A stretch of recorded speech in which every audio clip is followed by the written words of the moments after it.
my friend, my brother, comrade in arms, founder, Jan Suraj Party.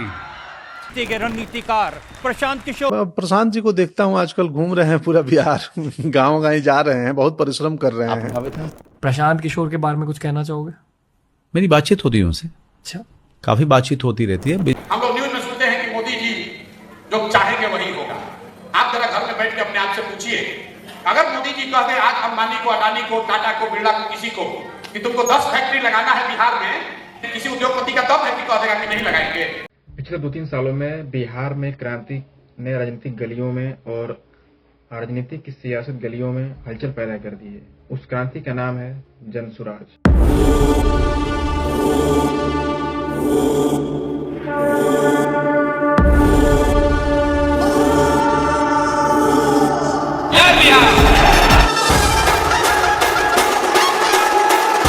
Jan Suraaj के पीछे जिस शख्स का नाम, उस शख्स का नाम है प्रशांत किशोर, जिन्होंने 10 वर्ष यूनाइटेड नेशन में हेल्थ सेक्टर में काम करने के बाद पॉलिटिकल एंट्री लिया।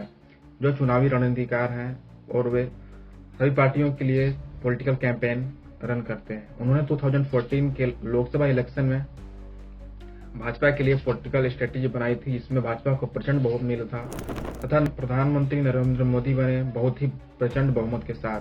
चाय पे चर्चा, चौपाल, अब की बार मोदी सरकार, मोदी ये तो मुमकिन है जैसे कई स्लोगन काफी चर्चा में रहे। वहीं 2015 के बिहार विधानसभा चुनाव में आरजेडी एवं जेडीयू का भी उन्होंने पॉलिटिकल स्ट्रेटजी बनाया, जिसमें जेडीयू को काफी बड़ी जीत प्राप्त हुई।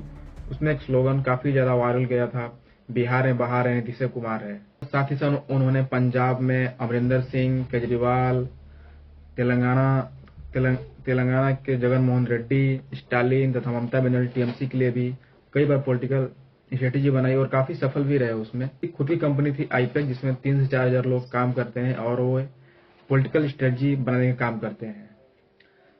प्रशांत किशोर ने 2018 में जेडीयू के उपाध्यक्ष के रूप में सक्रिय रूप से राजनीति में एंट्री ली और साथ ही साथ कुछ सालों के बाद पार्टी से इस्तीफा भी दे दिया था। 2022 में उन्होंने खुद की पार्टी जनसुराज की घोषणा की तथा गांव-गांव जाकर उन्होंने रोजगार, शिक्षा, बेरोजगारी, भुखमरी आदि विषयों पर ग्रामीण से ग्राउंड रूट कांटेक्ट किया और उनसे बात करने की कोशिश की, बिहार की समस्याओं को किस प्रकार से दूर किया जाए। The agenda of Jan Suraaj. इस पार्टी को बिहार में employment, education, health care, infrastructure को ध्यान में रखते हुए इस पार्टी को लॉन्च किया गया। इस पार्टी के 5 एजेंडे हैं जो हम एक एक करके इन्हें ब्रेक डाउन करेंगे। सबसे पहला एजेंडा है इनका एजुकेशन रिफॉर्म। जैसा हम जानते हैं कि बिहार में लोअर और हायर एजुकेशन का हालत बहुत ज्यादा खराब है। यहाँ पर ग्रेजुएशन करने के लिए 3 साल की डिग्री को 6 साल में दिया जाता है। बिहार में आज कोई भी देश से कोई भी युवा पढ़ने के लिए नहीं आना चाहता है। बिहार की शिक्षा व्यवस्था बिल्कुल ही ढह चुकी है। कल्चर शिक्षा व्यवस्था को दुरुस्त करने के लिए 5 लाख करोड़ की आवश्यकता पड़ेगी, ऐसा जन सुराज का मानना है। इसे इम्प्लीमेंट करने के लिए उन्होंने लिखकर बैंक को रिलीज करेंगे। उससे 20,000 करोड़ का रेवेन्यू जनरेट होगा, जिसका उपयोग सिर्फ एजुकेशन में होगा। उसका उपयोग और कहीं भी नहीं किया जा सकता, ऐसा जन सुराज का कहना है। और आप क्या सोचते हैं इसके बारे में? दूसरा एजेंडा है एम्प्लॉयमेंट। जैसा कि आप जानते हैं बिहार से लगभग हर वर्ष 2 से 3 करोड़ लोग पलायन करने के लिए बाहर जाते हैं। बिहार में इंडस्ट्रीज नहीं है, न किसी प्रकार का पर्यटन का समर्थन है। जन सुराज का कहना है कि हमारी सरकार आने के बाद हम एग्रीकल्चर और मनरेगा को एक मर्ज करेंगे और हमारा फोकस जॉब क्रिएशन पर रहेगा, ताकि बिहार के युवाओं, बिहार के लोगों को 10-15 हजार की नौकरी बिहार में ही मिले। साथ ही साथ बिहार में पर्यटन को बढ़ावा देने की बात जन सुराज की तरफ से कही जा रही है। तीसरा एजेंडा है सोशल सिक्योरिटी। जैसा कि जानते हैं बिहार के बुढ़े लोगों को आज सिर्फ महीने का 400 ही पेंशन मिलता है। जन सुराज का दावा है कि यदि हमारी सरकार आएगी तो हम उससे इंक्रीज करके 2,000 रुपीज तक किया जाएगा, जिसका एनुअल खर्चा 6,000 करोड़ आएगा। लेकिन इसे कर पाना इतना आसान नहीं है जितना हम बोलते हैं। चौथा एजेंडा है विमेन एम्पावरमेंट। विमेन एम्पावरमेंट के लिए जन सुराज ने कहा कि यदि हम सरकार में आते हैं तो हम 4% इंटरेस्ट पे महिलाओं को लोन देंगे, जिससे वो अपने एंटरप्रेन्योर की जर्नी को स्टार्ट कर सकती हैं और बिहार की इकोनॉमी में एक अपर बूस्ट कर सकती हैं। एग्रीकल्चर सपोर्ट, बिहार में कहीं पे बाढ़ है तो कहीं पे सुखाड़ है। इस प्रकार की समस्या से निजात पाने के लिए भी जन स्वराज के पास प्लान है, लेकिन अभी तक उसे आउट नहीं किया गया है। उसे 2025 के चुनाव तक आउट किया जाने की बात कही गई है। जन स्वराज एग्रीकल्चर से मनरेगा के लिंक करके इस प्रकार की चीजों को आगे ले जाने की बात करता है। जन स्वराज के विजन क्या है? जन स्वराज का विजन है कि बिहार को भारत के 10 सबसे विकसित राज्यों में श्रेणी कराना है और बिहार को पिछड़े राज्य के टैक्स से निकालकर एक्सेलरेट करना है। इस फार जन स्वराज के पास एक बहुत बड़ा चैलेंज है। यहाँ कास्ट बेस्ड पॉलिटिक्स है या थोड़ा धर्म की भी थोड़ी सी पॉलिटिक्स है, उससे कैसे काउंटर कर सकते हैं। प्लस उन्होंने 243 सीटों पर अकेले चुनाव लड़ने की बात कही है और उपचुनाव में उन्होंने चुनाव भी लड़ा था 4 सीटों पर, जिसमें उन्हें बुरी तरह से हार मिली। लेकिन जन स्वराज पार्टी का कहना है कि हम पहली बार 10 दिन के बाद चुनाव लड़ने के बाद हमें 10% वोट आए हैं, जो काफी अच्छी शुरुआत है। इस क्रांति की शुरुआत इस देश के सबसे गरीब और पिछड़ा राज्य बिहार में हुआ है। पटना के वेटरनिटी कॉलेज ग्राउंड पे पार्टी की लॉन्चिंग 2 अक्टूबर 2024 को किया गया था, जिससे 3000 किलोमीटर की पदयात्रा के पूरा करने के बाद किया गया था। और साथ ही साथ डिजिटल क्रिएटर मतलब सोशल मीडिया के जरिए 25,000 से ज्यादा कंटेंट क्रिएटर को ट्रेनिंग दिया गया। साथ ही साथ मुस्लिम समुदाय के लिए बेदरी कारवां कैंपेन को रन किया गया ताकि कोई भी पीछे छूट न पाए। उनका एक क्रांति का सबसे बड़ा संदेश यह है कि जाति धर्म से उठकर बिहार को इस बार युवा बुजुर्ग सभी लोग वोट करें। जन स्वराज की शुरुआत कब हुई और आगे इसके क्या भविष्य हो सकते हैं? जन स्वराज कैंपेन की शुरुआत मई 2022 में 3000 किलोमीटर की गांव-गांव तक यात्रा के लिए शुरुआत की गई थी तथा इससे 2024 में 2 अक्टूबर के दिन पटना के वेटरनिटी कॉलेज में इसे एक पॉलिटिकल पार्टी के रूप में इलेक्शन कमीशन ने स्वीकार किया।